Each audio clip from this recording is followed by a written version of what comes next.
Bismillahirrahmanirrahim. Dear students, Assalamu alaikum and welcome back in our lecture number 4. Our today's lecture is very much important as we are going to discuss the economic systems in the world, and we are going to compare the Islamic economic system with the most dominant system at the moment, that is capitalism. And we are going to discuss some features of capitalism, and then we are going to compare Islamic economic system with the capitalism. So before we go into the details of our today's lecture, let's have a look of our previous lecture. And this is very much important that you get the points fresh in your mind, because these are the points, these are the principles using which you are going to compare with the capitalism. So in our previous lecture we discussed the principles of Islamic economic system, that was money as a potential capital. We discussed in little detail that money itself is only a piece of paper, it is only a claim, and it is only a document which certifies that the holder of this piece of paper is liable or is eligible to claim such and such amount of asset. So, but in case of Islamic economic system, money is a means to the capital. It becomes capital only when it converts into some other form. Like you purchase some assets, you purchase some commodities, only then it becomes a capital. Otherwise, it's only a piece of paper, and it's also known as fiat money. And prohibition of interest, which is the main feature of Islamic economic system or Islamic financial system, because the whole financial system, the whole financial markets will operate under this principle that interest is zero. So when we call interest zero, it has a lot of implications. For example, if we are going to forward any capital or any of our savings as capital to anybody, we are not going to loan it. We are not going to lend it to earn some interest on it. We are going to become an investor. So we have to find some partners. Either we are going to start our own business, or we have to find out somebody who is going to become partner with us. So there are two arrangements, as I mentioned earlier, that was Musharaka, the regular partnership, and Mudarba. And also there are many other products of Islamic banks, and we will discuss them in detail in our forthcoming lectures. And then risk sharing. Another key feature, that when we say interest is 0%, it means we are not going to earn any assured increase on our principal amount. So what we are going to do is, we are going to invest our principal amount in any sort of business, and out of that we are going to earn something. So when we invest our capital in any venture, in any business, it means we are facing the risks present in the market. And we have to compete with other businesses. We have to add some value into the economy. Only then we are going to earn our profits, or maybe we suffer some losses as well. So risk is there. So, and also I told earlier that it's a general phenomena that the higher the risk, the greater the reward. And then sanctity of contracts. So when interest is zero, then we will become partners with our investors, and we ourselves become investors. Whatever we deposit into banks, that will be invested, and out of that we are going to earn something. So everything goes on contracts. We make contract with our bank enters into contract with the clients. So there are contracts at each and every place. And sanctity of contracts, it's very much important in Islam, because this is our obligation to fulfill our promises. And in Islam it is very much strict, because we will be asked on the day of judgment about our promises. And then Sharia approved activities. So when we enter into any business, then we have to select those businesses which are allowed in Islam. We have to take care of halal and haram. So there are so many things which are not allowed in Islam: pornographics, the prostitution, gambling, alcoholic businesses, and bribery. So many things which are not allowed in Islam. and then individual liberty. With all these things, individuals, they have full liberty to engage in the business activities, earn profits, and they can engage themselves in any halal business activity. And then right to own property. So when you involve into businesses, or you may inherit the property from your father, from your parents, and there is no limit on your property. As much you want, you can have, but provided that you earn it using halal means. And you can keep the property, but it comes with some conditions, because like we have some obligatory taxes on it, like zakat. And also we are encouraged to do charity, sadaqat. And this mechanism will make sure the wealth circulates into the economy. So when wealth circulates in the economy, it means just like blood in the body, if blood circulates well, the body is healthy. Just like that, if wealth is moving in the economy, if wealth is circulating hands, it means the economy is in a good shape. And then economic inequality and charity. Islam allows that people can be unequal regarding their economic conditions. People can be wealthier and people can be poor. So, but the thing is that socially everybody should be equal.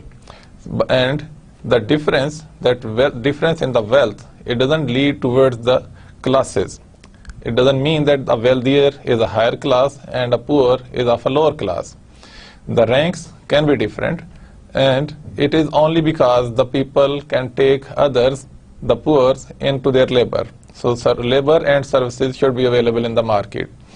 And then charity. So the wealthier people, they are encouraged to pay their obligatory tax like zakat, and they are encouraged to pay charity. They are encouraged to pay zakat as well, and also Sadaqatul Fitr. So there are so many fronts where Islam encourages to do charity. And it means that we are actually going to circulate the wealth. So when we are going to circulate the wealth among all the people, so there will be potential among the people. So people can capitalize on their potential and they can add value to the economy. And then social equality. Economic inequality doesn't mean that people should be unequal socially. Allah says that the best person or the most respected among you is the one who is more pious. This is the standard. And then circulation of wealth. Islam ensures circulation of wealth. So the people, they are wealthier, people, they are poor, but the thing is that the wealthy people, they have to pay zakat, and also they are not allowed to hoard their wealth. They have to use their wealth to start business ventures. They have to bring their wealth into the economy. So when it changes hands into the economy would improve. It will add value into the economy.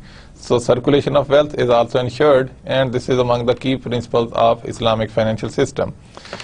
And now the learning outcomes of today's lecture is that after this lecture you should be able to understand the major economic systems in the world, their advantages and disadvantages, and the position of Islamic economic system against the prevailing economic system. So in our today's lecture we are going to discuss capitalism, its features, its different forms, and its advantages and disadvantages which have been discussed in the literature, and then we will compare it with the Islamic economic system. So first of all, why do we need an Islamic economic system? Economic problems of mankind have always been a key issue in the history, and every nation and every society on the face of the earth, they have tried to evolve certain system where they can operate in a smooth manner, where they can operate, where they can move around, where they can deal among each other, and they can achieve their motives, where they can achieve their objectives. So that those systems, they are always evolved into the economies, in the societies, and sometimes they are under the divine guidance, and sometimes people, they themselves, they evolve such systems. For example, capitalism evolved without any divine guidance, like without any guidance from Quran or Bible or any book from Allah. And then like socialism and communism, and there were so many other systems, but these are the major economic systems. And also the quest to resolve the economic problems have resulted in many economic systems, but they have either completely failed or partially succeeded in finding an equitable and balanced solution. Islam also provides an economic system to keep the economic life of the individual and the nations as a whole on the lines of equity and prosperity. So just like other systems like capitalism, socialism, communism, Islam has also provided an economic system. So the principles we have already discussed. So these are the principles which have been given to us by Quran and Hadith. It means the creator of this universe has designed an economic system for us. So this system should be better than any other system. So let's compare it with the prevailing economic systems, and also keep in mind that the prevailing economic systems, either they have completely failed, just like communism, and they are only partially succeeded in solving the economic problem, like capitalism. Under capitalism, economies thrived, economies grew, GDPs grew up, the per capita income increased, but the thing is that there was a polarization between the rich and poor. Wealth was accumulating all the time towards the rich. And in the forthcoming slides, we will see how the wealth distribution is at the moment in the world. And also, again, why do we need an economic system? To engage in economic activities peacefully, it's vital for our survival, and to earn the reward of one's labor, expertise, and efforts. So if we have a proper economic system, only then we can standardize that the reward for different kinds of labor will be such and such. The labor who is working as a mason, how much he will earn, or working in the industry, how much he will earn, or worker who is providing some services, how much he should be paid, what should be the hourly rate for hourly wages. So all these things are only possible when we have a proper system. So that's why we need an economic system. And then a marketplace that determines our demand and supply phenomenon in a free and fair environment. So only if we can have a free and fair market, then we can determine that how much is the things and commodities and goods and services they are demanded in the market, and how much to be produced, and how much to be imported, and how much should be exported. So all these decisions can be made possible only if we have a proper economic system in place. And then a system that ensures labor rewards and eradicate the curses like slavery and victimization. Again, if we have a proper economic system, only then we can eradicate such problems like slavery and victimization. And discussing the importance of the economic system, we continue. Again, a system that accommodates the innovative ways of doing things, like trading over internet. There are so many innovative things, there are so many innovative products, and this was only possible because we could have some economic system prevailing at the moment. Because if we don't have proper economic system, we will not be able to determine the demands of the market, and if we know the demands of the market, then there will be competition among the people. So when there is a competition among the people, the manufacturers, the producers, the business people, they will innovate their products. So you can take the example of computer. These machines, in the beginning, they were so big, they were huge, but the speed was very little. And then gradually they improved their speed, they decreased in size, and nowadays we have a computer from a room size, now a computer that can fit in our palm, and even smaller than that. Now we have smart mobile phones which they are serving as computers as well. And this was only possible because we could have an economic system in place. And then to ensure self-satisfaction, achievement, and security. So if we have a proper system in place and we perform hard work, we do something innovative, we do some inventions, and then we get the response, we get the recognition from the market, from the system. And this is only possible if we have a proper economic system in place, and it will lead us towards satisfaction, achievement, and security. and to raise the quality of life and living standard to a level where nobody would feel deprived. So this should be the main objective of any economic system, that where each and every individual doesn't feel deprived, and they have at least a minimum standard of quality where nobody should have to extend their hands for any favor from others. So they should be getting food, shelter, security, and medicine. All these cares should be provided to each and every individual in the economy. Now, what are the major economic systems prevailing in the market at the moment or in the world? First of all, capitalism. It is the oldest in these four systems, what we have listed down here, and then emerged the socialism, and gradually it converted to communism, and then Islamic economic system, which is quite old, at least 1400 years old, but it has resurfaced again. It was successfully being practiced some centuries ago, but nowadays it is again surfacing, and lot of people, they are being attracted to this system, and many of the European and American businesses, they have adopted so many things from the Islamic economic system. So let's first of all discuss capitalism. What is capitalism? Because we are living in a capitalistic society, it's quite easy for us to understand what is a capitalism. It's a system based on private ownership of factors of production. What we know as land, labor, and capital, and the entrepreneur, these are the factors of production. So the entrepreneurs, they can own the factors of production like land, labor, and capital. And then a system based on economic freedom. So when the individuals, they can own the factors of production, then they are free to do whatever business they want, to produce whatever they want. They have the market in front of them, and they can determine the demands of the market, and accordingly they will be producing their products. And a free market economy that will determine the demand and supply of the system and rewards based on individual skills, ability, and effort. So the entrepreneurs under the capitalistic system, they will use the factors of production, they will produce the goods to sell into the market, and they will use the services of labor, and the ability, the skills, and the efforts of the labor will determine how much they should be paid as a reward, or how much salary or wages they should be getting.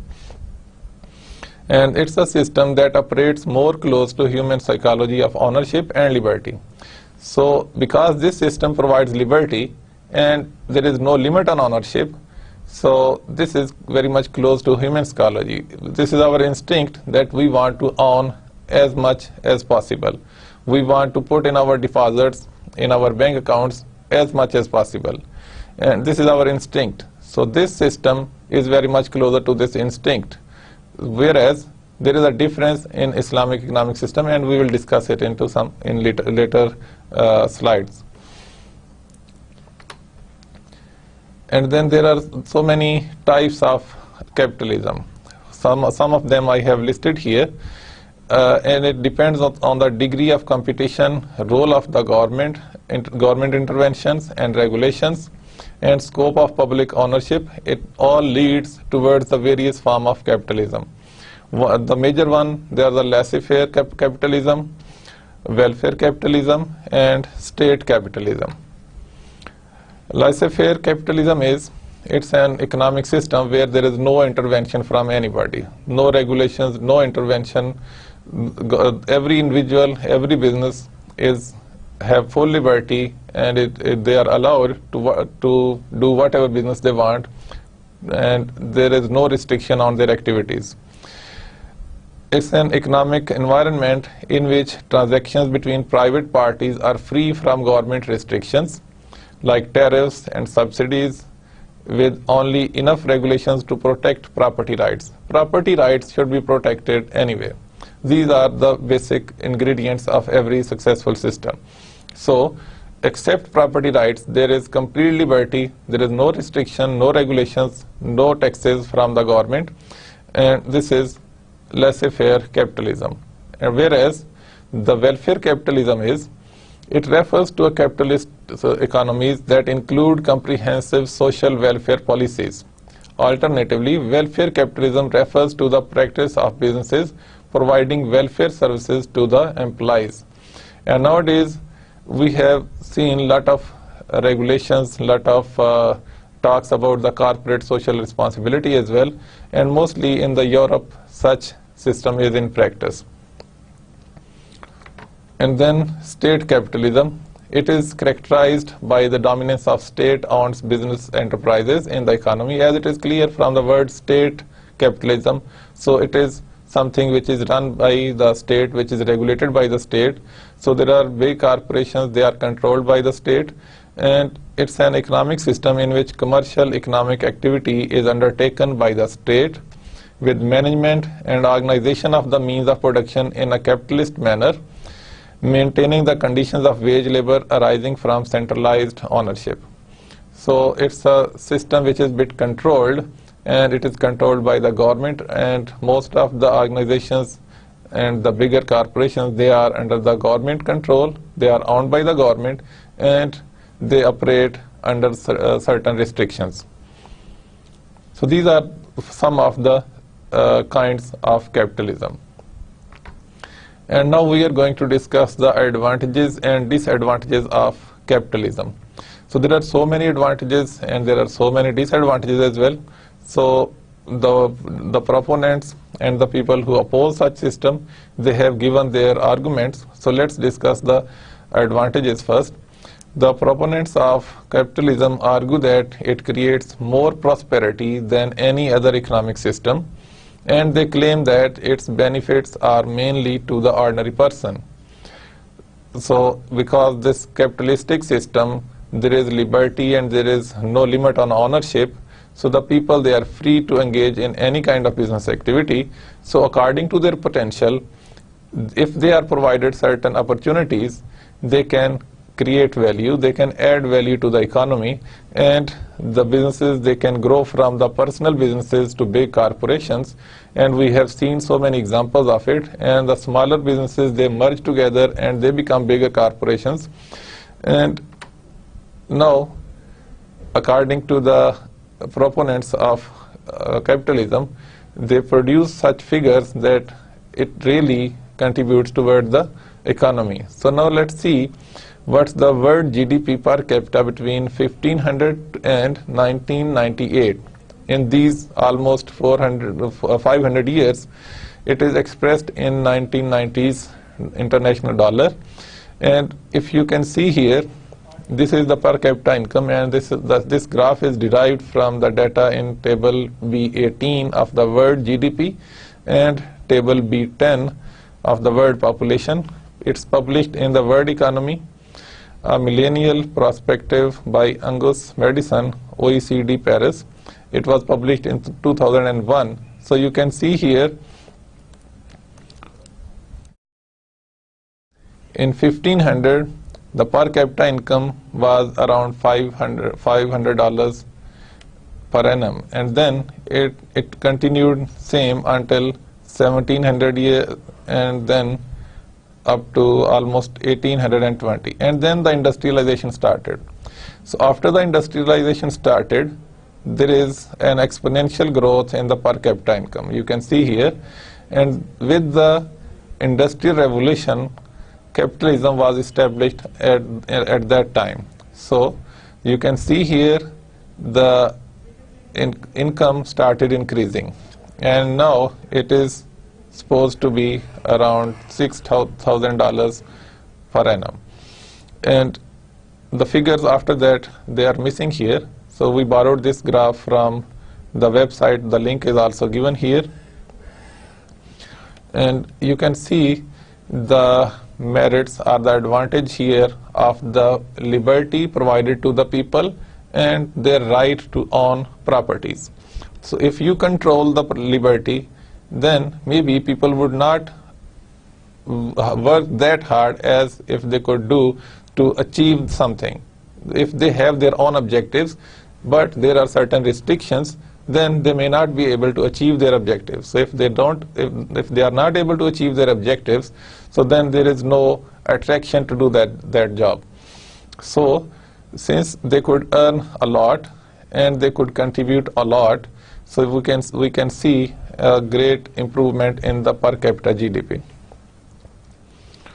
And we have the example of China also, that People's Republic of China's nominal gross domestic profit between 1952 to 2005. We can see here under the system from 1952 until 1980, there was, it remained almost same. It was touching zero. It was very low. And then from 1978 actually, the market-based economic reforms, they started, and gradually their GDP started increasing. And now that is increasing at an exponential pace. So they provided more liberty to their people, more liberty to their entrepreneurs, and people, they felt recognition, they got some reward of their efforts, and they did hard work, and the government policies were always supporting them. So they got some huge investment into the country, and their GDP was increasing all the time. And then advantages of capitalism, we are continuing with that. Increasing GDP per capita has resulted in improved living standard. So as it is clear that even if we look in our own lifestyle from the past, we have improved our lifestyle. We have improved our living standard, but at a certain cost. We have huge inflation, we have so many problems, unemployment, but at the same time, our living standard has also improved. And then availability of basic needs of the society, that is food, housing, clothing, and healthcare. So it was only made possible with so much research, with so much innovative ways, that people now they can build high-rise buildings so that they can provide some accommodation, they can provide some facilities to the offices, they can provide some innovative ways of constructing new buildings, and clothing and healthcare. There has been so much improvement in the healthcare. The average life of individuals has increased in Pakistan and all over the world. And the mortality rate among the infants, the mothers, it has also decreased. So that was only made possible because of the new infrastructure, new hospitals, and these things, they were all constructed because of some motives behind that. The doctors, they provide their services with the incentives to get some fee with that. And the more opportunities for the entrepreneurs to initiate new business ventures. So the governments, they provide some more facilities under this system to the entrepreneurs with the lower cost capital, like lower interest rates. They get capital and they start their new business ventures, and they can contribute towards the economy.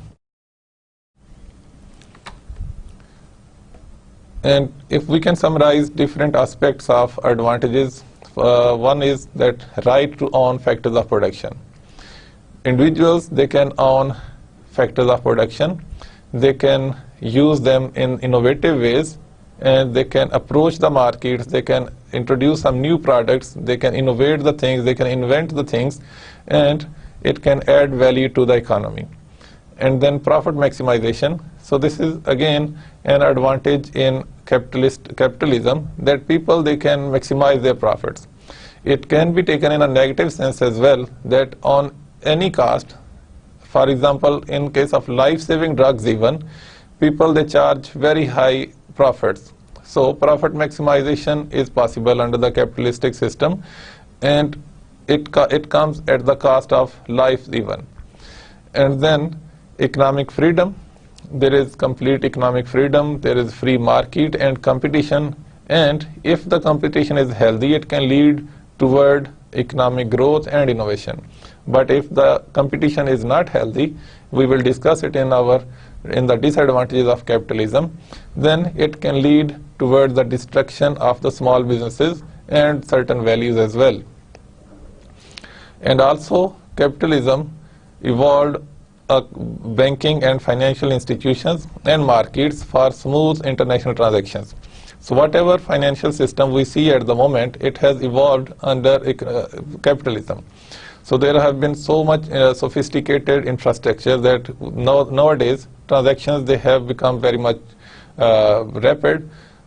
Just in minutes you can complete your transactions. You can send your balances from one account to another account just by sitting on your computer and by logging on to your account, and you can do certain transactions. So everything has been made, all such progress has been made under the capitalistic system.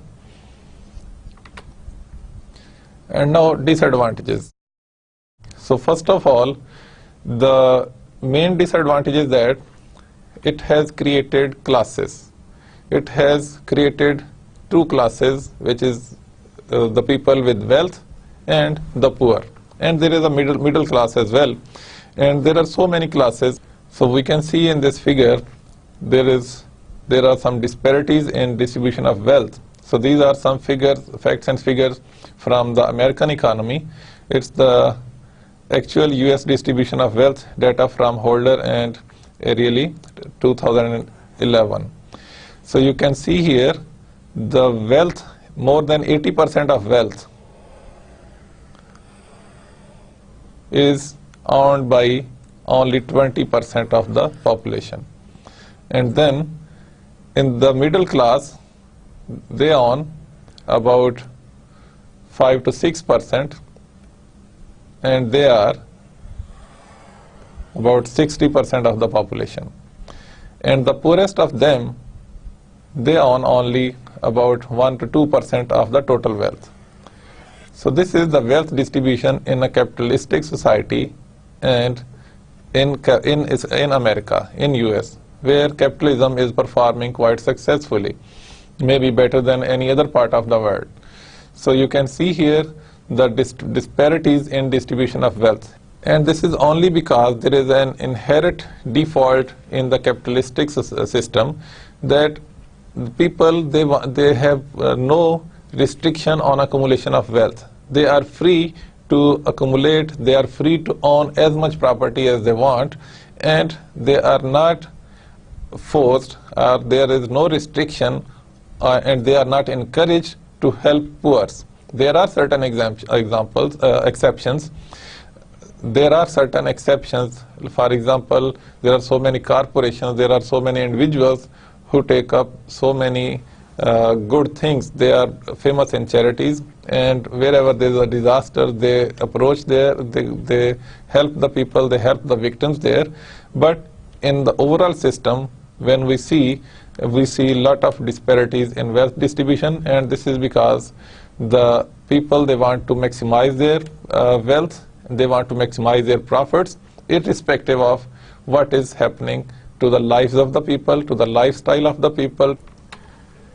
And this chart shows that there was a class assignment, and the students, they were given the task to distribute the wealth among the population.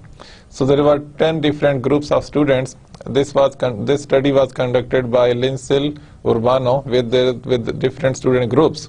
The link is given here. You can go through the link and you can watch by yourself. The whole essay, you can read it. So the different students, they had their different understanding, and according to their understanding, they distributed the wealth among the people. So it has been divided among the richest, 20%, then the next 20%, the rich people, and then the middle class, who are not rich, not poor, and then these are the poor, the next 20%, and these at the bottom, these 20%, they are the poorest. So the one of the groups, here it is that 50% mark. So one of the groups, they distributed wealth like this. About 40%, they thought 20% of the people, they hold a wealth of, in total of 40% of wealth. And then about 20% next group, about 20% next group, and likewise. And the no group gave more than 60 or 70% of the total wealth to the top 20%. So you can see here the maximum wealth that was allocated to the richest people, it was about 60%. And then if we look at the even place here, if we divide the wealth evenly, each group of 20% will be getting this much share. But the actual situation is that this much of the wealth, that is about 80 to 90%, is held by the 20% of the top rich people, and then about 7-8% is held by the rich people, or in the upper middle class, you can say. And then only a small proportion of the wealth is for the poorest segment of the society. They are the 20%. And these figures, they are from America, where the capitalism is operating quite successfully. But if we generalize the figure all over the world, then let's see what is the situation. So even before we go to the overall situation in the world, these are few more statistics given about the US economy. So wealth distribution in the United States in 2003, you can see here the top 1%, they hold 25.8% of the wealth. And then 5% of the people, it is about 50.7%. And if we add further 5%, so that 10% of the total population, they have 62.9% of the total wealth. And then the bottom 90%, they hold about 37.1% of the total wealth. So you can see the accumulation of wealth between the rich and the poor. So only the maximum number of the population, that is 90% of the population, they have smaller share in the total wealth.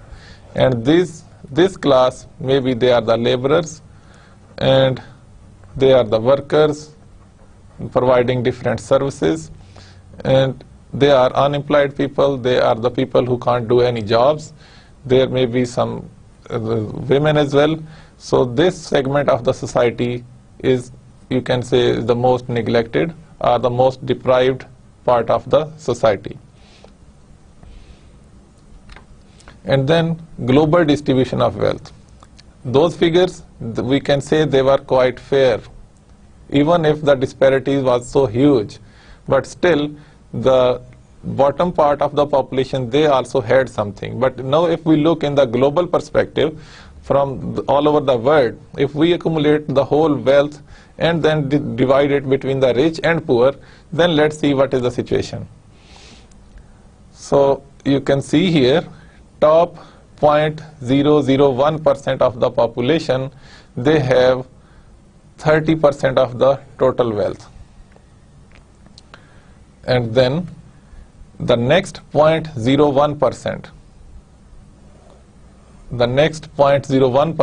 have 19% of the total wealth. So you can see a bigger part of this pie goes to only 0.001%, that is 1 person in 1,000.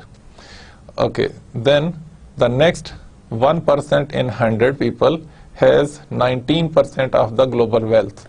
And then the next 0.1%, they have 32% of the total wealth. And the remaining 99.9% of the population in the world, they have 19% of the total wealth. So you can imagine the distribution of wealth, how much disparity is there. This is a completely unfair distribution of wealth. So you can see here that 81%, that is this much part of the wealth, that is 81%, belongs to only 0.1% of the total population in the world. And the majority of the population, that is 99.9%, they hold only 19% of the total wealth in the world. And discussing the disadvantages, the exploitation is there in the capitalistic system. Because of that wealth distribution, there is so much exploitation. Labor is exploited by the capitalist. And this is all clear that labor and the capitalist, the employer and the employee, they always have differences with them. Employees, they are always asking for increase in their wages. So there is some level of exploitation, and it is done by the capitalist. And then farm worker is exploited by the landlord, the people who are working in the farms. And we know them in our countryside, people call them as kami kamin, despite the fact that they are the people, because of their efforts, we eat vegetables, food, and different stuff. But they are not even respected in the society. And poor is exploited by the rich. Rich, they can buy, they can purchase anything they want, and the poor, they are not capable to purchase the luxuries of life, and they are always looking in a strange way towards the poor, to the rich. And then servant is exploited by the master. The relationship between the servant, between the rich and poor, between the labor and the employer, they are always tense. And then people are exploited by the rulers. And we are the perfect example of this statement, that we are always being exploited by our rulers. And the wealth is the objective of everyone through fair or foul means. In a capitalist society, wealth is the objective, wealth is the motive, that is the goal. So the people, they will achieve their goal. The businesses, they will achieve their goal of profit maximization, whether it comes at the cost of environment, it comes at the cost of the people's life, or it comes at the cost of anything. Monopoly is also one of the disadvantages in a capitalist society, where small businesses, they can't compete the big businesses. So what they do is, most of the time, the small businesses, they merge together to become a bigger organization. And when there are so many big organizations operating in the market, they monopolize the market, because they can achieve the economies of scale, they can manufacture the products at the least cost, and then they can sell it into the market at minimum profits as well. So the result is that the smaller organizations, where the input cost is greater than the bigger organizations, so gradually they disappear. So when there is no competition in the market, it leads toward the monopoly. So when the monopolies are established, then the businesses, they can charge higher prices. So inflation takes place, and with the elimination of smaller businesses, unemployment takes place. So monopoly is also one of the features of capitalism. And now we are going to compare the Islamic economic system with the capitalism. In our previous lectures, we discussed the characteristics of Islamic economic system based on Quran and Hadith, and then we derived the principles of Islamic financial system. So now we know the principles of Islamic financial system, and now we are going to compare it with the capitalism. What are the good and what is bad in the systems? So first of all, right to own property. In capitalism, there is no condition how much property you want to own. It is on your discretion. You can earn more, you can own more. There is no problem in it. There is no restriction in it. You can earn as much profit you want, and it leads to the concentration of wealth in few hands. So as I showed you in our previous slides, you could imagine from the different charts that wealth is accumulating among the rich, and poor, they are getting poor all the time. So the accumulation of wealth, because of that exploitation takes place in the capitalistic societies, the people who are rich, they are getting richer and richer, and they are getting more and more property, they are earning more and more profits. Whereas Islam allows the right to own property, but it comes with certain conditions. For example, we are not allowed to charge extra profits. We are only allowed to charge some decent amount of profits. And then there is a unique concept in Islam that Allah is the owner of everything. Every property, every wealth is the ownership of Allah. So we are only the trustees. Whatever amount of wealth we earn, whatever profits we earn, whatever properties we gather, they are in the real owner is Allah. So we are the trustees here. So we are only here to use that trust. So Allah says to us that in our wealth there is right of needy people and also the deprived people. So we have to distribute the wealth among those people who need that. And for that arrangement, Islam has devised the mechanism of zakat and encourages charity or sadaqat. And then economic freedom. So in capitalism, every individual has an unbridled liberty to engage in any kind of profitable business, moral or immoral, such as gambling, prostitution, smuggling, black marketing, profiteering, hoarding, speculation, fraud, adulteration, etc. There are so many other things as well. So in capitalist societies, the people, the businesses, they can go as far as all these bad things, and the wealth becomes the religion and faith, which leads to the selfishness, hatred, mistrust, and there are so many more bad things we can associate here. And then, whereas in case of Islam allows freedom but within bounds of Sharia. Islam allows the freedom, but the boundaries are set. We know what is halal, we know what is haram. All these things what we mentioned earlier, the bad things, they are not allowed in Sharia. So halal and haram are made clear in all economic activities: interest, bribery, embezzlement, prostitution, sale of wine, narcotics, short weighing and measuring, then gambling, speculation, monopoly, extravagant spending. They are all not allowed in Islam. The extravagant spending, this is again discouraged in Islam. And then there are so many things. For example, if we bribe the people, it means we are going to forfeit something, we are going to grab something which we are not entitled to do that.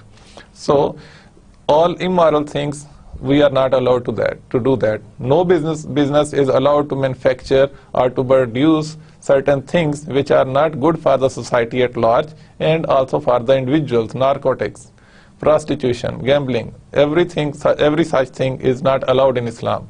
So there are limits of halal and haram. We are only supposed to do halal businesses. We are not allowed to engage in any haram activities. Then monopoly, as we discussed earlier, capitalism leads towards the monopoly.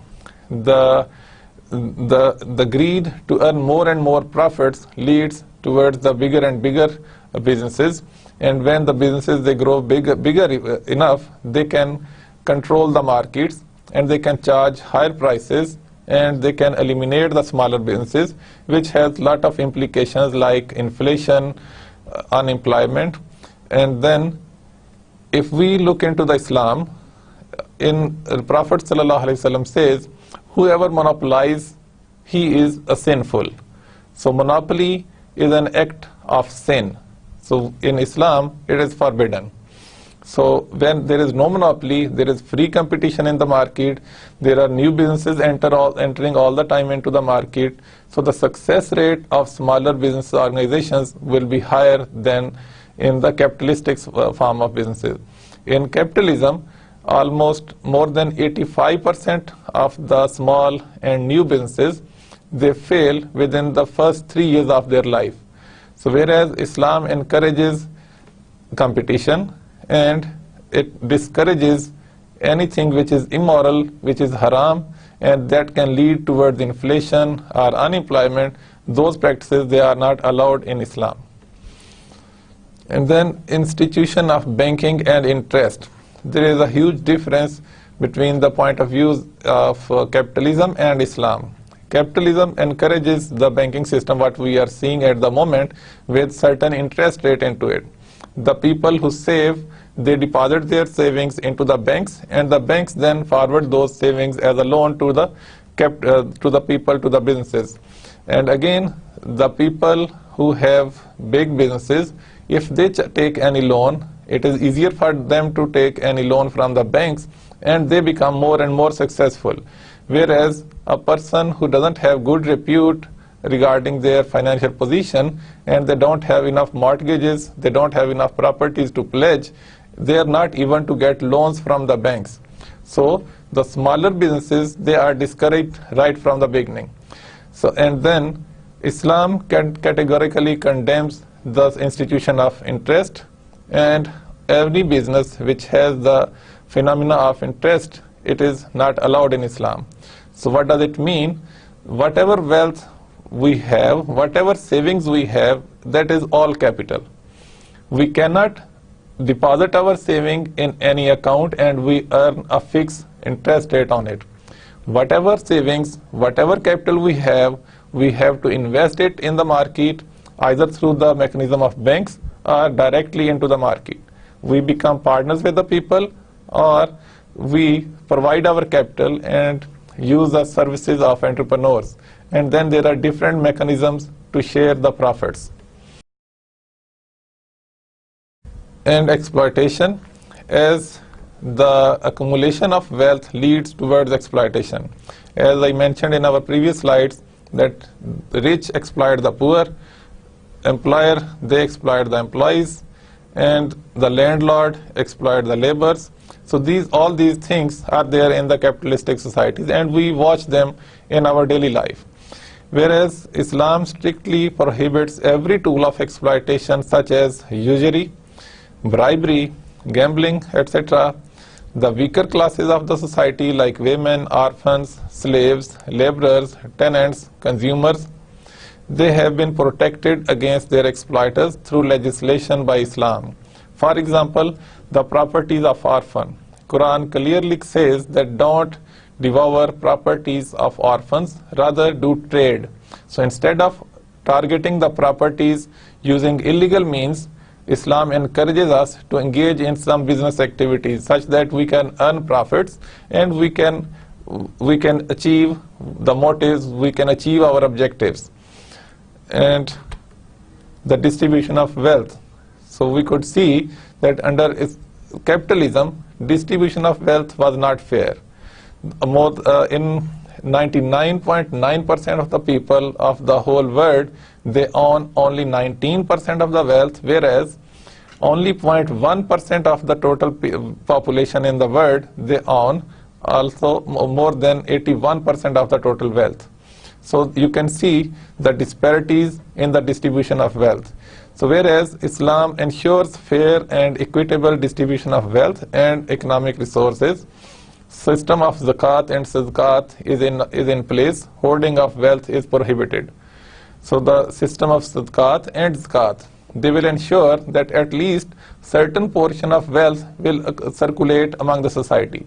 So when it will circulate among the society, people will be getting their basic needs, and at the same time, people, they are not allowed to hoard their wealth. So when wealth is not hoarded into the accounts, into the lockers, then that wealth will be used to start or to initiate any business activities. So when the business activities are initiated, job opportunities are created, so the deprived people, they can go and work into those organizations and they can earn their livelihood. So there will be less inflation into the economy because the capital is available without any interest rate, and it is being used to initiate different business activities. So the products will be cheaper and the unemployment will be controlled, inflation will be controlled, and interest rate, as it is the mechanism of Islam, that it will be zero. So these will be the feature of Islamic economic system. So it will ensure the smooth circulation of wealth into the economy. And in our today's lecture, let's summarize it.